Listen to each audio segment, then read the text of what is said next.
অৰুণোদয় আঁচনিৰ ডাঙৰ আপডেট লৈ আহিছোঁ। সেইটো আপডেট হ'ল নিশ্চয় আপোনালোকে সকলোৱে জানে যে এই মাহৰ 10 তাৰিখে সকলোৱে অৰুণোদয় আঁচনি পইচা 9,000 টকা লাভ কৰিব।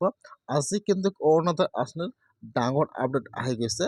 সেইটো আপডেট হ'ল এইবাৰ কিন্তু আপোনালোকে অৰুণোদয় আঁচনি পইচাটো লাভ কৰিবলৈ হ'লে আপোনালোকৰ বেংকৰ একাউণ্টটো DBT লিংক থাকিব লাগিব, নহ'লে কিন্তু আপোনালোকে এইবাৰ অৰুণোদয় আঁচনি পইচা লাভ নকৰিব। যদি আপোনালোকে এইবাৰ অৰুণোদয় আঁচনিত নতুনকৈ আবেদন কৰিছে অথবা আপোনালোকে আগৰ পৰা প্ৰতি মাহে অৰুণোদয় আঁচনি পইচা লাভ কৰি আছে, তেনেহ'লে আপোনালোকে আজিয়ে চেক কৰিব আপোনালোকৰ বেংকৰ একাউণ্টত DBT লিংক আছে নে নাই। কেনেকৈ চেক কৰিব? আপোনালোকে আপোনাৰ নিজৰ মোবাইলৰ পৰা ঘৰত বহি যে আপোনালোকৰ বেংকৰ একাউণ্টটো DBT লিংক আছে নে নাই, মই এইটো ভিডিঅ'ত সম্পূৰ্ণ প্ৰচেছ দেখুৱাই দিম। আপোনালোকে জানিবলৈ হ'লে ভিডিঅ'টো সম্পূৰ্ণকৈ চাই ল'ব, স্কিপ নকৰাকৈ। আৰু যদি আপোনালোকে মোৰ চেনেলত নিউ হয়, মোৰ চেনেলটো ছাবস্ক্ৰাইব কৰি ৰাখি দিব।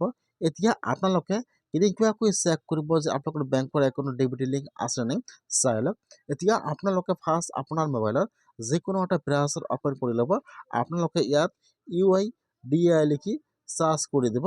এতিয়া কিন্তু আপোনাৰ ওচৰত ইয়াত যিটো এক নম্বৰ অপশ্যন আহি যাব UIDAI, এতিয়া আপোনালোকে সেইটো অপশ্যনৰ ওপৰত ক্লিক কৰিব। মই কিন্তু আপোনাৰ সুবিধাৰ কাৰণে অপশ্যনৰ লিংকটো মই ডিছক্ৰিপশ্যনত দি দিছোঁ। আপোনালোকে ডাইৰেক্ট ক্লিক কৰি এইটো অপশ্যনত আহি যাব, আধাৰ কাৰ্ডৰ অফিচিয়েল অপশ্যনত আহি যাব। আপোনালোকে ফাৰ্ষ্ট ইয়াত আপোনাৰ ব্ৰাউজাৰটো ডেস্কটপ ছাইড কৰি ল'ব। তাৰপাছত আপোনালোকৰ ওচৰত এইটো পেজ অপেন হৈ যাব এনেকুৱাকৈ। ইয়াত চাব দিয়া থাকিব লগ ইন। এতিয়া আপোনালোকে লগ ইনৰ ওপৰত এবাৰ ক্লিক কৰিব।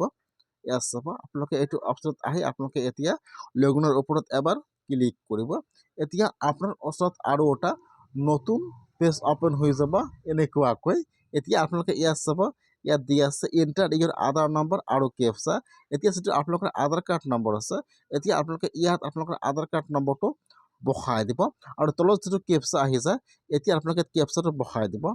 আধাৰ কাৰ্ড নম্বৰটো বহাই দিব, কেপচাটো বহাই দি আপোনালোকে চেণ্ড OTPত ক্লিক কৰিব। এতিয়া কিন্তু আপোনালোকৰ মোবাইলত আধাৰ কাৰ্ডৰ OTP আহি যাব। ইয়াত OTPটো বহাই দি আপোনালোকে এতিয়া লগ ইনৰ ওপৰত ক্লিক কৰিব। যেতিয়া আপোনালোকে OTPটো বহাই দি লগ ইনত ক্লিক কৰিব, এতিয়া আপোনাৰ ওচৰত সেইটো হোম পেজ অপেন হৈ যাব এনেকুৱাকৈ। ইয়াত চাব 5 নম্বৰত অপশ্যন দিয়া থাকিব বেংক ছেভিং ষ্টেটাছ। এতিয়া আপোনালোকে সেইটো অপশ্যনৰ ওপৰত ক্লিক কৰিব।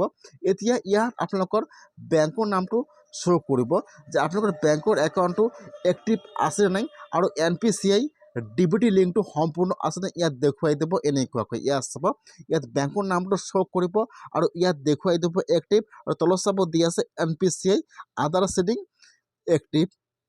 যদি আপোনালোকৰ ইয়াত এক্টিভ নাথাকে তেনেহ'লে কিন্তু আপোনালোকে অৰুণোদয় আঁচনি পইচা 9,000 টকা লাভ নকৰে, বা যিকোনো চৰকাৰী আঁচনি পইচা আপোনালোকে লাভ নকৰিব। সেইকাৰণে যদি আপোনালোকে অৰুণোদয় আঁচনিত আবেদন কৰিছে এইবাৰ, তেনেহ'লে কিন্তু আপোনালোকৰ বেংকৰ একাউণ্টত DBT লিংক থাকিব লাগিব, নহ'লে আপোনালোকে অৰুণোদয় আঁচনি পইচা লাভ নকৰে।